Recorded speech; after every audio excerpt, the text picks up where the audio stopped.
Fiona, fine. what do you think of Dave's suit? Dave, you look fabulous. You look absolutely fabulous. I haven't been called fabulous for years.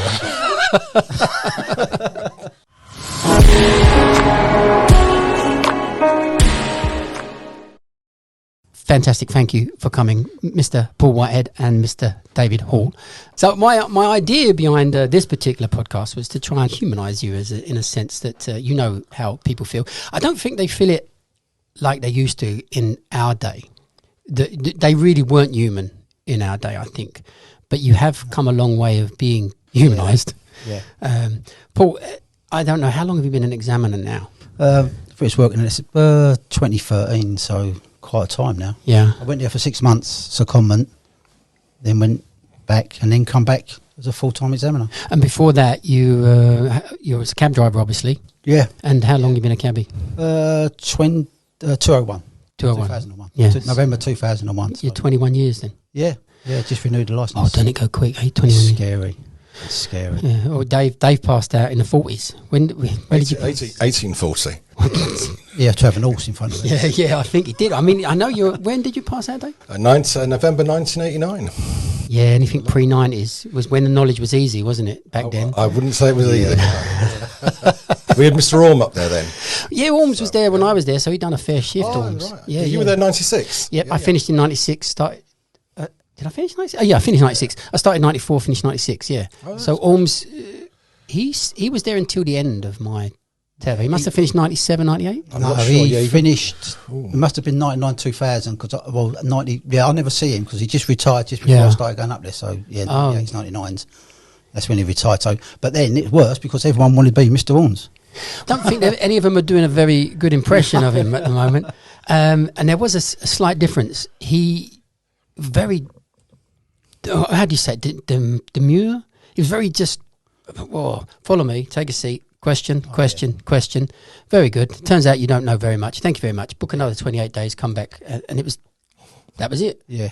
I don't know, you've got experiences of his appearances. He's very mechanical. It was. I remember my appearance being 3 questions I had no idea of, and that was it. So, and you know, back then there wasn't a 4-question rule. You could get as many as you like. 7 sometimes. Yeah. So I don't remember how many questions he asked me, but he finished off with a blue book kind of question. Very, very easy, which I answered. And that was it. And he said, thank you very much. At least you do know something. And that would be his only comment. And out you go. And you think, well, that was a waste of time, wasn't it? I don't know. I found it different. I mean, I found in 89 when I did it with Mr. Orme, he was the one examiner who actually talked to you. He actually asked you what your previous profession was, why you were leaving that and becoming a cab driver. He actually engaged in conversation, which the other examiners at the time were very quiet. Only you, It was only Yes, so maybe we got on, but I mean, it was, it was because he had a lot of points, as you know. There was a lot of things he asked, Yes. and I found I used to chase them. Some people did, some people didn't, but you did learn something from all the chasing. So. But you never asked them again. Yeah, yes, sometimes not. Yeah, it was a matter of pot luck. Yeah, Yeah, it was potluck. And there was the points changed, but during the 90s, there were some real banana points that were coming out that were pretty much made up. Yeah. Or maybe they were made up, some of them. Well, yeah, definitely. There were. I used to tell people that just because it does put you off, doesn't it? If you get asked something, you want to know everything. Of course, yeah. And I always used to say, focus on what you know.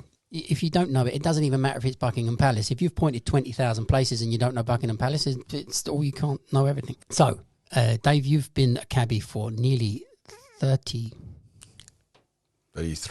years. 33 years. Yes. We had a lovely lady in here the other day who was passed out in 86. Oh, right. You must know her, actually. You remember the Worshipful Company of Hackney Carriage Drivers? Yes. Are you a member as well, Paul? No, not a member, no. They won't let me and you in. No. They used to do a lot of... They did, I think, a couple of books, and they had a lot of literature at the time. I remember they used to do like functions and things. Yeah. Very, very big in my time. Mm. Yeah, very big. Well, this lady, Patricia Patricia Stanley, she's the second woman taxi driver. Oh, right. That's great.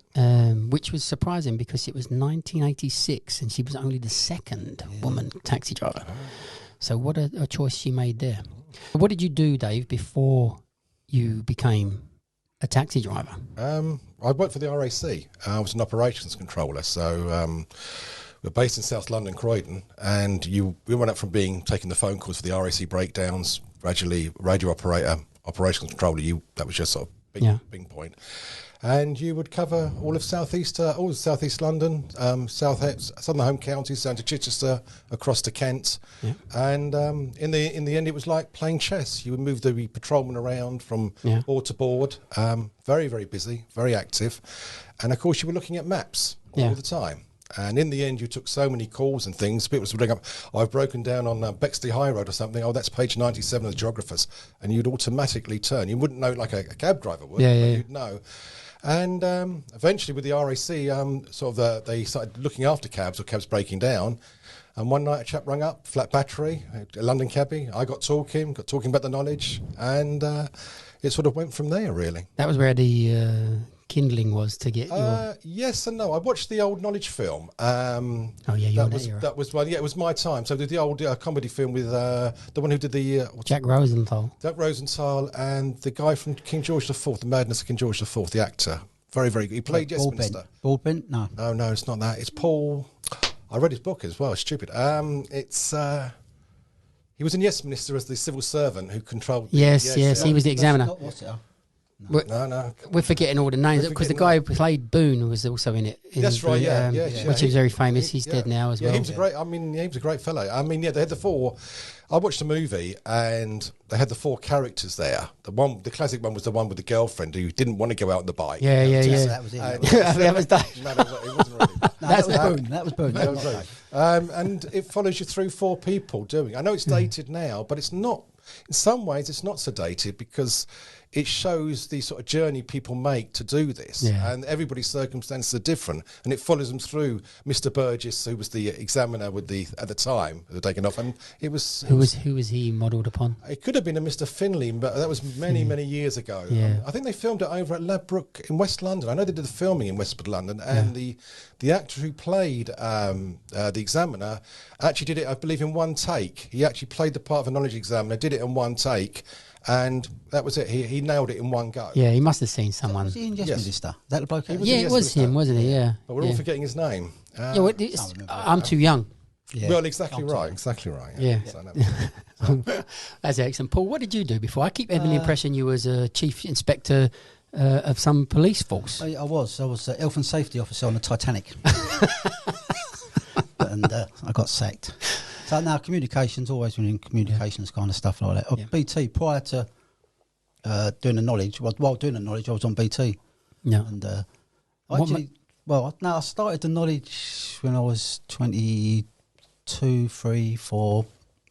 I was working all over the place, everywhere. I bought a moped, didn't go out. Got the runs off my mate who was already passed out. And moved, got a mortgage, baby. Sold the moped. That was it. Gone. And then for 20 years, whatever it works out to before the 90s, my mate said he's going to do the knowledge. And he said, "You call over with me?" Yeah. And I said, yeah, I'll do that for you. And the wife said, "Well, you're going to call over. You might as well give it a go. Do the knowledge." So my dad gave me a motorbike. It didn't work. So I was doing cycling all the time. I've always done the cycling. So I've done 90% on a push bike with a board on the front as well. Oh, wow. You're not the only... I mean, I think John Harvey did the pedal bike as well. Yeah, Harvey, yeah. There was less hills when I'd done it. And right up to 21 days when I had to get a scooter because it was just too much. I'd had to get out more. So, so I've done most of it, all the runs and everything else right through on the push bike. And I can tell you where all the hills are. Exactly, to the incline point. Highgate West. Yeah. That's what I said the other day. I was talking to someone the other day. You don't realise from the Thames up to the Strand. Yeah. Oh, you can sense even you can feel the shelves as you're going up. You don't notice it when you're driving, but when you're there, it's a voice street. Going up, we look at Waterloo Bridge and all that over the top. So it was good, and that's when I done it. Then that's when I started, and that's when I got into it. And I didn't. That was work full time, but went out on the bike before work. Called over dinner times. After work, went out on the bike a couple of times a week. Called over. Yeah. So it was part time, but full time. and it sort of took it over. So, well, you have my admiration on a bicycle. That's it's quite not easy at all. And you even had the board on it, I had proper the board classic. of course I did, with the straps on and the board and the clip on the top, the little brown board with the clip on the top. You got a lot of comments from the taxi drivers. Did you get like I have a knowledge boy come fast laughing at you? They're not so much knowledge boys. You stopped and you actually see some knowledge boys on the bikes and you stop, but then no, it was all the cabbies like, what are you doing? Yeah. What are you doing? And it was always keep going. Yeah. I've just realised as well, we're talking about only the second woman to do it, and we keep referencing the knowledge boys and the cab driver men, and we're just making it singular sex, aren't we? Got to get out of this habit. We do. So what made you want to become an examiner after that then? I see Dave Hall in his suit. and I thought I've got to wear a suit like that. Just keep it going. Don't we ain't stopping, Dave. No. I've had it since 7 this morning. Let's keep it rolling. Yeah, that's it. No, I mean, I'm going to do a video today. I think for the Christmas do. I think why not? Oh, dear. No, you can't wear a Christmas do. It all come down in front of you. That's probably true. No, it was... Sorry, go on, we'll take a breath. I was brilliant. I'll do mostly nights in the cab, all nights in the cab. And then the same old story, the wife come back and said, what have you done today? And nothing. So it was like, oh, maybe I should get another job or say part-time during the day. And someone said about TfL. Never thought about going for it at all. Applied for it, got the interview, got the job in TfL. So I was doing cabin and TfL at the time. So it was great timing. Yeah. And then it was like there was a secondment because Miss Danvers, she decided to go off on a 6 month secondment, and they scattered about. And I think there's only a couple of taxi drivers who was actually in TfL, and they sent the emails out, and I went for the interview. I think another chap went for the interview, and Miss Danvers, she said outside, Mr. Whitehead, and you're not a taxi driver, you can't apply for this. He said, oh no, so I'll just apply for it anyway. So he got sent away. So I was a natural, I won that one. So by default. Short notice, wasn't it, I think? Yeah, it was. Then they needed someone quick because she was going off. So so I went and done a 6 months of comment and... never looked back? Yeah, she come back and then I had to go. I went back to my base and it was a few months later, but... I think Mr. Hall was in charge, and he said, "Do you want to come back part time?" Yeah, I said, "Yeah." And a couple of months of that, I was full time, and that was it. And I've said to Katie before, for me to get that from a taxi driver is just like getting the England job. As the manager of England football, it was fantastic because you're good for me. So you've loved it. What, being an examiner? Yeah, it's fantastic. You can't wait. People don't understand when they go to work. You go to work. For money or for whatever it is for, but the examiners actually go there, and we all love what we're doing. Wow, and it is crazy. It's crazy that a team of people can actually do that. I have to say, I would hate it. I've tried doing over the years little classes where you do the one-to-one, try and do a fake appearance, just trying to teach someone something. And oh my goodness, no, the pain of sitting there and then thinking, Jesus Christ, I can't listen to this anymore. You get used to that. But it's the good ones that come through, and that would be good. But we see a lot of progression. Someone that, and it is the ones that are good. You see, you don't really remember. They get out. The ones that's been there on their second, third card, you actually know them. Yeah, and then suddenly something clicks. And they score, and then they score, and then you think, they're getting it. And then they get out, and what a great day for them when they've done that. Lovely, I love that. I didn't think of that part because basically I'm seeing the slow incline, and so it's unnoticeable. It's like your children growing up, and you never realise where that they went, and all of a sudden there's someone there who's big. But if you're seeing them, your children once a year, you suddenly realise, oh my goodness, you were very different to last year. But also, we're only seeing them for 15 to 20 minutes. Yeah, you're doing maybe a call-over session for an hour or 2 hours, whatever that takes. So it's only every 20 minutes then somebody new comes in, or an all London to suburban, whatever. It's changing round, constantly. So we don't see them. We might not see them 56 days. Then again, so it's a few months later, you see them again. And then once they get on the 28s and then the 21s, and then they're in it.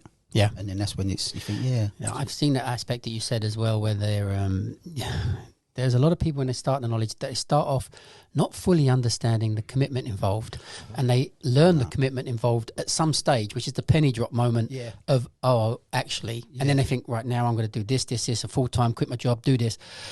Yeah. Because it is, I don't know how people do it. It is knowing what you're putting yourself in for. Everyone says, oh, yeah, I want to be a taxi driver. Yeah, great. It's what you need to do to become a taxi driver, and that's what people don't get for a little while. They don't get that. Some never get it until the end. Yeah. Oh, yeah, I've done all that. But it is that commitment before you start that you need to make. So between us three, I mean, you're 80s, I'm 90s, you're the 2000s.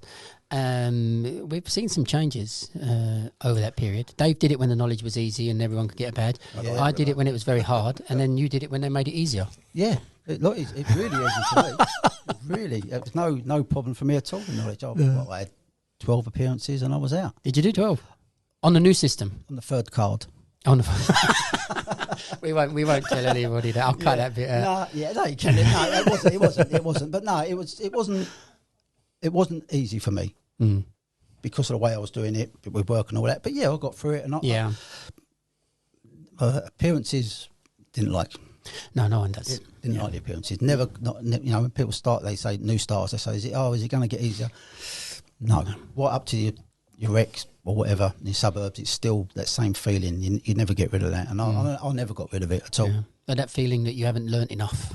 There's always something else left to do. It's not knowing what's going to be asked. You get your rec, and then you look at your map board thinking, I've still got to point those places. I've got 150 places left to go and see. And it's like, no, it's over. It's not. You just wake up in the night and forget a point and forget where it is, and you've got to go and look at the map book and think, oh yeah, I know it's there. Well, everybody does that one. Everybody talks about getting up in the middle of the night. Yeah, but people, a lot of cabbies forget that they've done that. You know what I mean? But I still do it now. Yeah. Do you remember your first appearance? My call-over partner, we went up there and we had a map test at the same time, which actually was a map. Yes, I remember that one. Both passed. And then our first appointment was the same day. We was both sitting next to each other, and the chap opposite went to school with. But my first appearance, I've got no recollection of that whatsoever. Wow. You don't know who you had or anything? No, they didn't tell you that. You had to look on the door and see their name. I've got notes indoors that I wrote down for every appearance of what they asked me and who asked me it. Well, I haven't looked at my notes, but I couldn't tell you who I had or what they asked. I know who I had at the end. Who was that? Bert, Mr. Bert. Oh, Bill Burt. Bill Burt. Yeah. He was not there for a long time. Nah. I can tell you the one before my last one. Yeah. Mr. McDowell. Oh, you had McDowell? Has he been there that long? Yeah. Has he been there that long? Yeah. Well, he did two He's done two stints. I must have forgot that. His first stint, he 9 points on 21 days. Not today, Mr. Whitehead. No. Book yourself another appointment. Thank you very much. Thank you very much. Sir. Yeah. And then you go, okay. Yeah, and then, Bill Burt, great. Couple of questions and then another one, then almost a blue point at the end. Yeah. So, write it and didn't think, and he went, that's it. Do you remember anyone? Do you remember yours, Dave? Yeah, perfect. Who was it? He remembers all of them.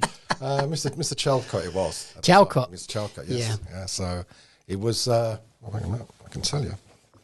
Now, if you got, this is what you need. Victoria and Albert Museum want this. He's got his card. Yeah, I found it. It took me about 28 years to find it. Oh, I have mine. Yes, but there's no year on it. There's actually it's the fake. dates. It's a fake. It's a fake. Yeah. Right. This is like Mr. Price used to say about Mr. Wilkins. He's got, no, not Mr. Wilkins. Sorry, Mr. Thomas. He used to say Mr. Thomas has got a certificate on his wall to say he's sane, but it's a forgery. Yeah. So, no, that's a fake, Dave. So there's no initials. And there's no nothing. Yeah, no, who's guilty or not. No skills. No. So your first appearance was Chalcott. Mr. Chalcott, 12 o'clock. It was. Sorry, it's on a Friday. 12 o'clock. Yeah. And it gets raining. And it was raining. It was definitely raining. Yeah. So no, it was. I was nervous on the first. Smart day. Did you? Did you wear that same suit? I think it was made then. Yeah. Yes, and I've kept it in mothballs ever since. That's what he wears for appearances. So it's 12 o'clock start. It was I'm coming into the room, and Mr. Chalcott said, have you done your 468 runs? And I said, yes. I didn't even sit down. I didn't even got to the seat. I just about seen the seat. Yeah. And I said, yes, sir. And he said, well, we'll see, won't we? And that was fine. And we sat down. I said, I got to sit down. And the first run started just as I hit the seat. And it was 7 runs. And I think one of them was Covent Garden to the London Ambulance Centre at Waterloo. And the last one was going to the Royal Hospital for Neuro Diseases on Putney on West Hill. And the only thing he said to me, you should have used Westminster, we should have used Wandsworth Bridge, not Putney. And I just said, yes, sir. What, from Covent Garden to the ambulance station? I couldn't remember where it's from, but there were 7 runs, I remember. Yeah. And he just said, at the end, again, the card just said, you just came back in 56 days. There was no score. No signature. No idea of anything. No, I mean, you just came away, and you come away and you think about what you dropped. I remember dropping Brookmill Road, and I think I should have had that. I should have got, and I've kicked myself on the way out. You can't know everything. No, you've got. I mean, we would it, but you didn't get it. We would sort we had a sort of knowledge schools, or 2 knowledge schools, especially the part-time one at Battersea.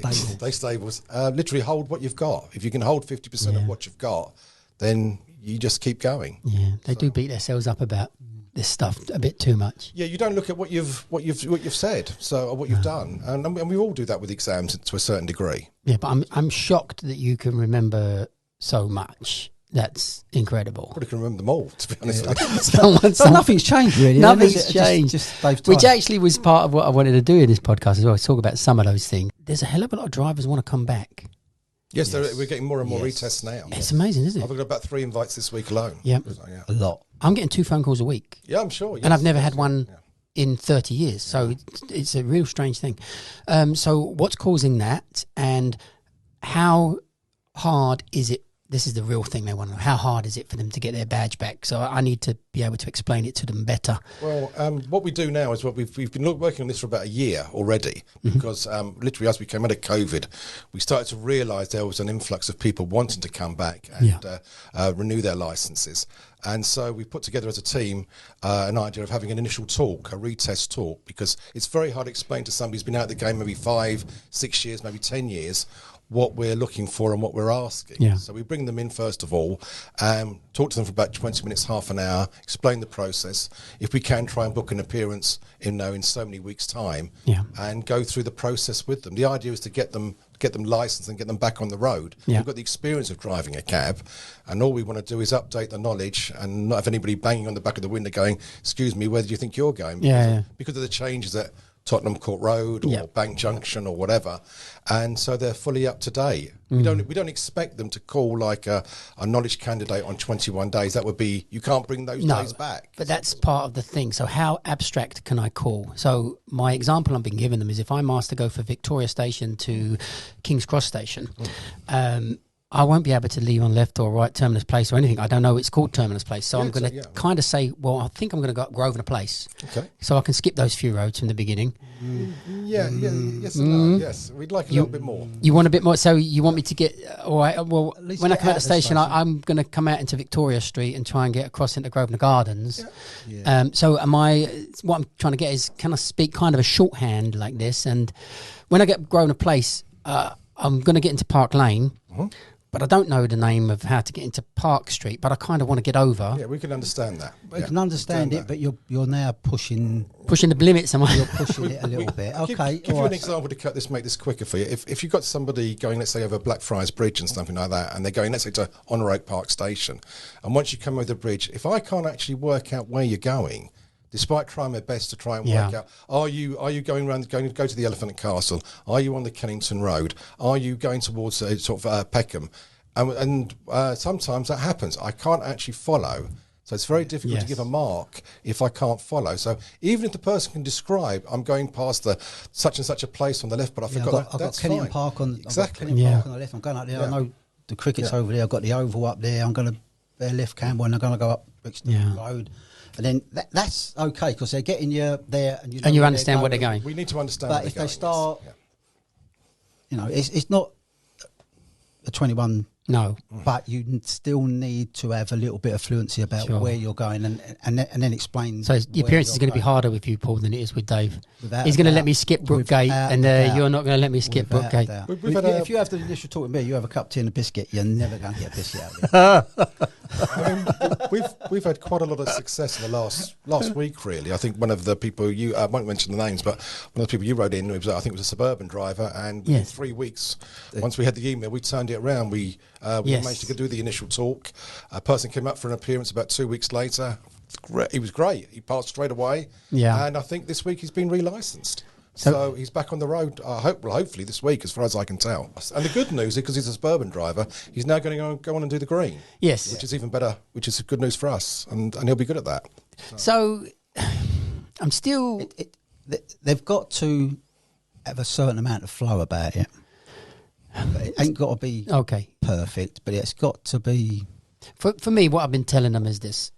Getting my badge back is going to be a real serious thing to achieve. And getting it back easily is better than taking the long route. So if you are complacent about these first couple of chances, because you kind of get three, you've got to do like 3 live. The first appearance is like a pass or a fail. So yes. You can get it in one straight away. Yeah, you can get it in one. So for me, I'll be aiming for that. And to aim for that, you need to return some degree of fluency. So to do that, Blue Book 1 will give you every postcode once. So you're kind of going everywhere once. So that's kind of might be enough.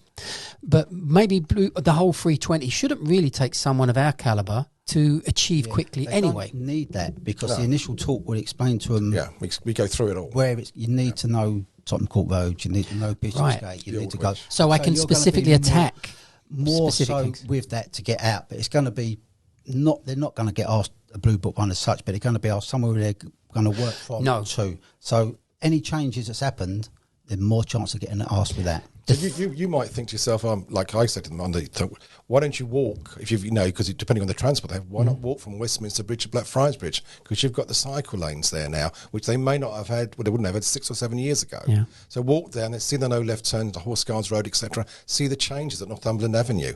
Look at the changes. Look what the things have changed since you've been driving a cab. So get up to speed with the changes. Yeah. And we advise them to go to possibly, if they can, go to a school. They don't have to call over.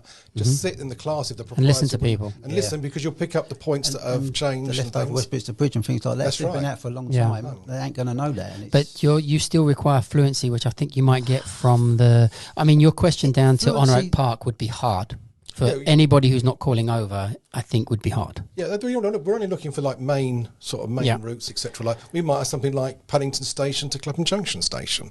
Yeah, and go through there with the person choose Park Lane or the park. Can I just skip and say I'm going to go over Chelsea Bridge or something like that, and I'd skip the whole in between bit? No, you want me to say some of it, so I could get away with either through the park or around the park.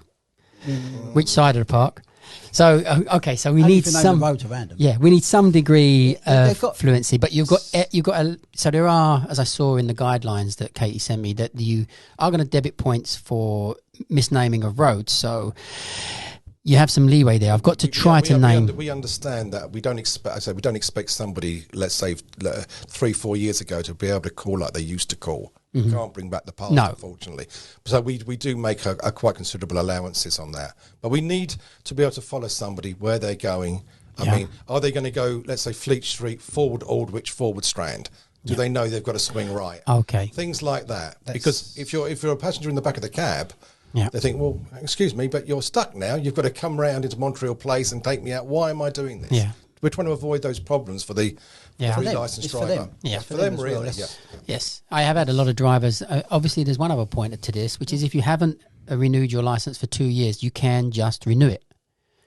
That doesn't require a retest. So anything under 2 years, just reapply. It's over the 2 years when you go for a retest. Yes, that's exactly right. Yeah. And also the other thing to this is the length of time is irrelevant. So it could be 40 years. Yes, it could. I've had a badge before.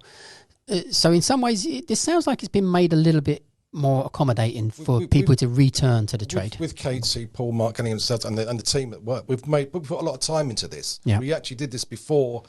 We've got quite an influx of retests coming in now. As I said, I've had about 3 emails this week alone. So we're ahead of the game. Good. So we actually put all these things in. You need someone else to catch up, though, I think, because in terms of the situation as it is now, it seems that they're having a problem with the information they're getting when they apply. So they are being told to reapply for the knowledge. Yes, that's happening.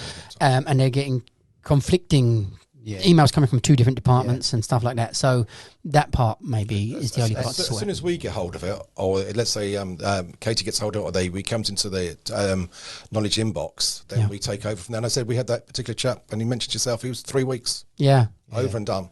So, brilliant. That is trying to be addressed. That is, we know there's a problem with that because we know we've had retest turn up on initial talk. Yeah. So we know there's a problem with that, and it is being addressed and it is being sorted out.